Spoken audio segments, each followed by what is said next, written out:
ಆ ಮೂವರು college friends time ಪಾಸ್ಗೆ ಅಂತ ಒಂದು ಸ್ಮಾಲ್ ಬಿಸ್ನೆಸ್ ಶುರು ಮಾಡಿದ್ರು. ಊರಲ್ಲಿ ಸಿಗೋ ಒಂದು ಬಗೆಯ ಕಲ್ಲು ಉಪ್ಪನ್ನೇ ಬಂಡವಾಳ ಮಾಡಿಕೊಂಡಿದ್ರು. ಅವರ ಈ ಬಿಸ್ನೆಸ್ಗೆ ಈಗ ಕೋಟಿ ಕೋಟಿ ಲಾಭ ಬರ್ತಿದೆ. ಆ ಕಲ್ಲು ಉಪ್ಪಿನಿಂದ ಬಿಸ್ನೆಸ್ ಕ್ಲಿಕ್ ಆಗಿದ್ದು ಹೇಗೆ, ಈ ಉಪ್ಪಿನ ಸೀಕ್ರೆಟ್ ಏನು ಅನ್ನೋದನ್ನ ಹೇಳ್ತೀವಿ. ವಿಡಿಯೋ ಕಂಪ್ಲೀಟ್ ಆಗಿ ನೋಡಿ. ಉತ್ತರಾಖಂಡದ 3 ಜನ ಸ್ನೇಹಿತರು ಜೊತೆಯಾಗಿ ಹೊಸ ಉದ್ಯಮವನ್ನ ಪ್ರಾರಂಭಿಸಿ ಇಡೀ ಜಗತ್ತಿಗೆ ಮಾದರಿಯಾಗಿದ್ದಾರೆ.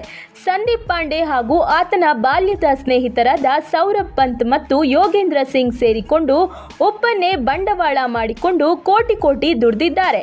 ಉತ್ತರಾಖಂಡದ ಸಾಂಪ್ರದಾಯಿಕ ಪಹಾಡಿ ಉಪ್ಪನ್ನ ಮಾರಾಟ ಮಾಡುವ ಹಿಮ್ಫ್ಲಾ ಎಂಬ ಸ್ಟಾರ್ಟ್ಅಪ್ ಅನ್ನ ಪ್ರಾರಂಭಿಸಿದ್ದಾರೆ.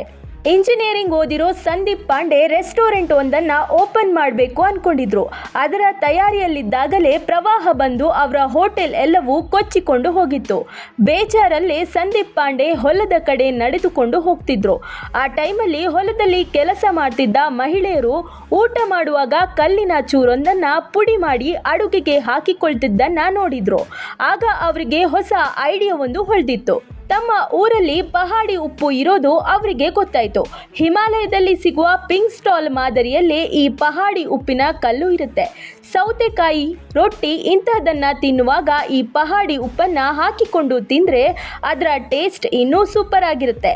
ಈ ಉಪ್ಪನ್ನೇ ಹೊಸ ರೀತಿ ಮಾರೋ ಐಡಿಯಾ ಮಾಡಿದ್ರು ಸಂದೀಪ್ ಪಾಂಡೆ. ಸಂದೀಪ್ ಟೈಮ್ ವೇಸ್ಟ್ ಮಾಡದೆ ಪಹಾಡಿ ಉಪ್ಪಿನ ಬಿಸ್ನೆಸ್ ಶುರು ಮಾಡಿದ್ರು. ಅದೇ ಊರಿನ ಮಹಿಳೆಯರಿಗೆ ಕೆಲಸವನ್ನು ಕೊಟ್ಟರು. ತಮ್ಮ ಸ್ನೇಹಿತರನ್ನ ಜೊತೆಗೆ ಸೇರಿಸಿಕೊಂಡು ಉಪ್ಪಿನ ಬಿಸ್ನೆಸ್ ಶುರು ಮಾಡಿದ್ರು. ಹಿಮಾಲಯನ್ ಫ್ಲೇವರ್ಸ್ಗೆ ಪರ್ಯಾಯವಾಗಿ ಹಿಮ್ಫ್ಲಾ ಎಂಬ ಸ್ಟಾರ್ಟ್ಅಪ್ ಕಂಪನಿಯನ್ನ ಶುರು ಮಾಡಿದ್ರು. ಅದು ಬರೀ 150 ರೂಪಾಯಿಯಲ್ಲೇ ಈ ಸ್ಟಾರ್ಟ್ಅಪ್ ರೆಡಿ ಆಗಿತ್ತು. ಆಗ ಅವರು ಖರೀದಿಸಿದ್ದು ಅಂದ್ರೆ ಒಂದು ರುಬ್ಬುವ ಕಲ್ಲು ಮತ್ತು ಕೊತ್ತಂಬರಿ ಸೊಪ್ಪು, ಹಸಿರು ಮೆಣಸಿನಕಾಯಿ ಮಾತ್ರ. ತಮ್ಮ ಊರಲ್ಲಿ ಸಿಗೋ ಪಹಾಡಿ ಹೆಸರಿನ ಕಲ್ಲು ಉಪ್ಪಿಗೆ ಮೆಣಸಿನಕಾಯಿ, ಕೊತ್ತಂಬರಿ ಸೊಪ್ಪನ್ನು ಹಾಕಿ ರುಬ್ಬಿ ಅದನ್ನೇ ಪ್ಯಾಕ್ ಮಾಡಿ ಮಾರಾಟ ಮಾಡೋಕೆ ಶುರು ಮಾಡಿದ್ರು. ಸ್ಥಳೀಯ ಮೇಳ ಒಂದರಲ್ಲಿ 5 ಬಗೆಯ ರುಚಿಗಳನ್ನು ಒಳಗೊಂಡ ಉಪ್ಪನ್ನು ಪ್ರದರ್ಶನ ಮಾಡಿದ್ರು. ಬೆಳ್ಳುಳ್ಳಿ, ಮೆಣಸಿನಕಾಯಿ, ಪುದೀನಾ ಫ್ಲೇವರ್ಗಳು ಜನರ ನಾಲಿಗೆಗೆ ರುಚಿ ಹಿಡಿಸ್ತು. ಉಪ್ಪಿಗಿಂತ ಬೇರೆ ರುಚಿ ಇಲ್ಲ ಅನ್ನೋದನ್ನ ಎಲ್ಲರಿಗೂ ಗೊತ್ತಾಯಿತು. ಸೌತೆಕಾಯಿ, ಮಾವಿನಕಾಯಿ ತಿನ್ನೋರಿಗೆ ಈ ಉಪ್ಪು ಇಷ್ಟ ಆಯಿತು.